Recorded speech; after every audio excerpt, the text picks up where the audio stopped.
안녕하세요. 제2의 쉬운 통계와 수학입니다. 이번 시간은 인문 강의 마지막 강의로 회귀 분석에 대해서 알아보겠습니다. 회귀 분석이란 어떤 변수의 변동성을 다른 변수와의 관계를 통해 설명하려는 분석입니다. 예를 들어 사람마다 몸무게가 다르죠. 이런 몸무게의 변동성을 사람의 키와 연관하여 설명하려는 시도가 바로 회귀 분석입니다. 그럼 지금부터 12강을 시작해 보겠습니다. 다음 그래프는 대한민국 남성의 몸무게 분포입니다. 약 73kg인 평균을 중심으로 좌우가 대칭인 분포 형태를 보이고 있죠. 이번에는 몸무게를 키와의 관계를 통해 표현해 보겠습니다. 그러면 다음과 같은 그래프가 나옵니다. 그래프를 보시면 키가 커질수록 몸무게도 증가하는 경향이 있다는 것을 확인할 수 있습니다. 회귀 분석은 바로 이런 관계를 다루는 분석 방법입니다. 두 변수 사이의 관계를 이용해 한 변수의 값을 다른 변수를 통해 예측하려는 것이죠.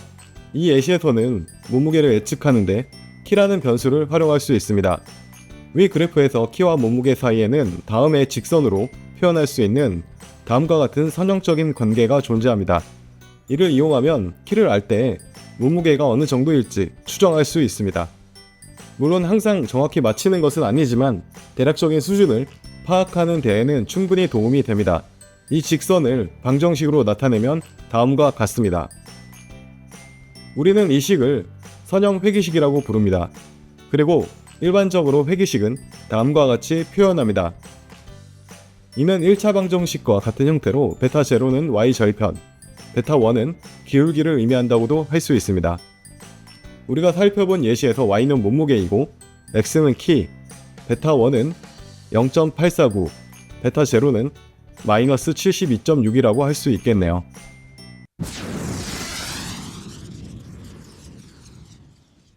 그렇다면 선형 회귀식은 어떻게 구해질까요? 여기서는 원리만 간단히 설명드리겠습니다. 몸무게와 키의 예시를 다시 보면 두 변수의 관계를 표현하는 직선은 사실 매우 다양하게 그릴 수 있습니다. 하지만 어떤 직선을 그리더라도 각 개인의 실제 몸무게와 직선이 예측한 값 사이에는 차이가 발생하게 됩니다. 이 차이를 우리는 오차라고 부릅니다.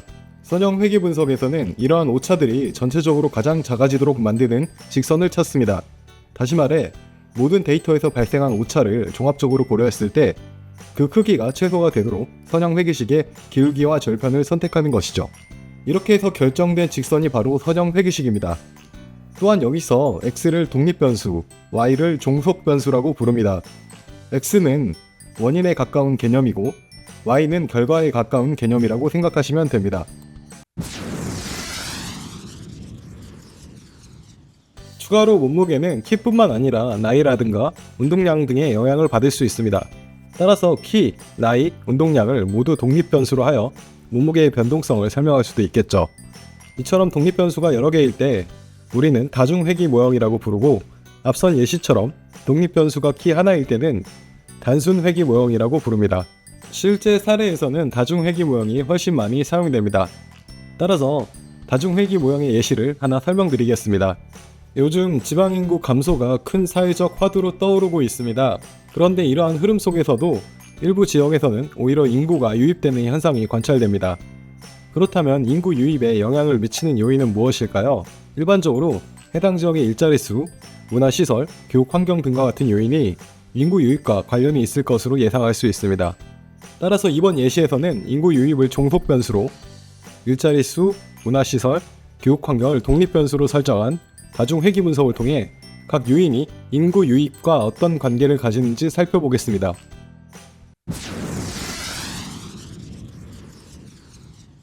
다음은 가상으로 생성한 각 200개 지역의 인구 유입 자료입니다. 이 자료에서 종속 변수는 인구 유입자 수이며 독립 변수로는 신규 일자리 수, 문화시설 지수, 교육 환경 지수를 사용했습니다. 이러한 변수들이 인구 유입에 어떠한 영향을 미치는지 살펴보기 위해 다중회귀 분석을 실시해 보겠습니다. 우선 일반적인 다중회귀 분석의 회귀식은 다음과 같다는 점을 참고하시기 바랍니다. 통계 프로그램 안에서 우리가 만든 가상 데이터를 불러와 회귀 분석을 수행하면 다음과 같은 결과를 얻을 수 있습니다. 여기서 먼저 주의 깊게 보셔야 할 지표가 바로 결정계수 R² 혹은 R제곱이라고 불리는 지표입니다. R제곱은 회귀 모형에 포함된 독립변수들이 종속 변수의 변동성을 어느 정도나 설명할 수 있는지를 나타냅니다.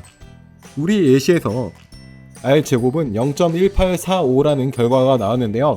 이는 종속 변수인 인구 유입자 수의 변화 중 약 18.45%를 신규 일자리수, 문화시설, 교육 환경이라는 독립 변수들로 설명할 수 있다는 뜻입니다. 다음으로는 각 회귀계수, 즉 베타값의 유의성에 대해 살펴보겠습니다. 이는 실제로 각 독립 변수 앞에 붙는 베타값이 통계적으로 유의미한 수치인가를 검증하는 건데요.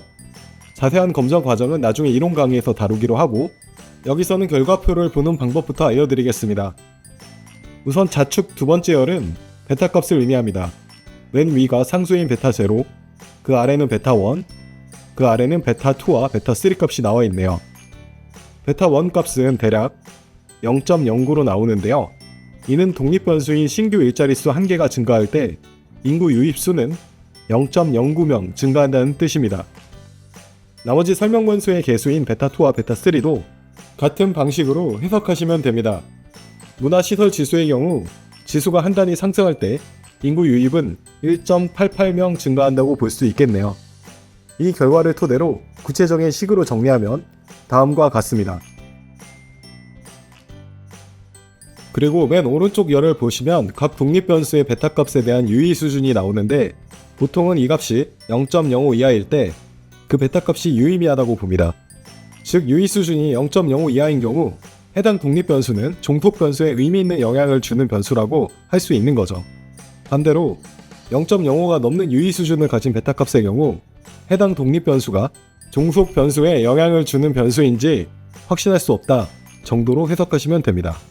이 예시에서 베타값의 유의 수준이 0.05 이하인 독립 변수는 일자리수 하나밖에 없습니다. 즉 확실히 종속 변수에 영향을 주는 변수라고 이야기할 수 있는 건 신규 일자리수라는 독립 변수 하나뿐이라는 뜻입니다.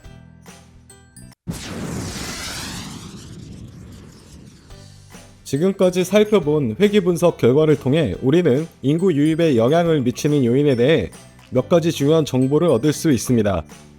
분석 결과상 인구 유입에 통계적으로 유의미한 영향을 미치는 변수는 일자리수 뿐이었습니다. 다만 베타 계수의 크기를 보면 일자리수가 증가한다고 해서 인구 유입이 크게 증가하는 것은 아닌 것으로 나타났습니다. 한편 문화시설이나 교육 환경 변수의 경우 통계적으로 유의미한 영향은 확인되지 않았습니다. 그러나 만약 이러한 요인들이 실제로 영향을 미친다면 그 효과의 크기는 비교적 클 가능성도 있다는 점을 시사합니다.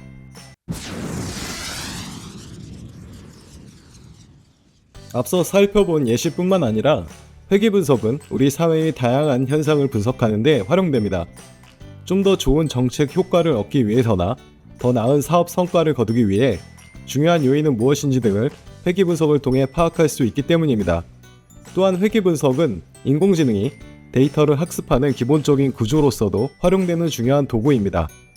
즉, 회귀 모형은 사회 경제 현상을 설명하고 해석하는 전통적인 통계 분석 도구이면서 동시에 현대 인공지능과 머신러닝 모델의 이론적 기반을 이루는 핵심 개념이라고 할 수 있습니다.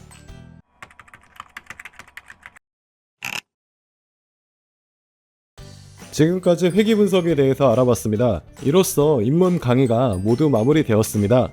입문 강의 시리즈는 통계를 처음 접하시는 분들을 위해 만들어진 강의 시리즈로 보시는 분들이 흥미와 재미를 느끼실 수 있게끔 구성된 시리즈였습니다. 이 시리즈를 통해 많은 분들이 통계에 흥미를 가지게 되셨기를 희망합니다. 또한 앞으로도 이론 강의와 통계 프로그램 R을 다루는 방법에 대한 강의 시리즈가 계속될 예정이니 많은 기대 부탁드립니다. 구독과 좋아요 부탁드리고 앞으로도 많이 방문해 주시면 감사하겠습니다. 다음 강의 시리즈로 또 찾아뵙겠습니다. 감사합니다.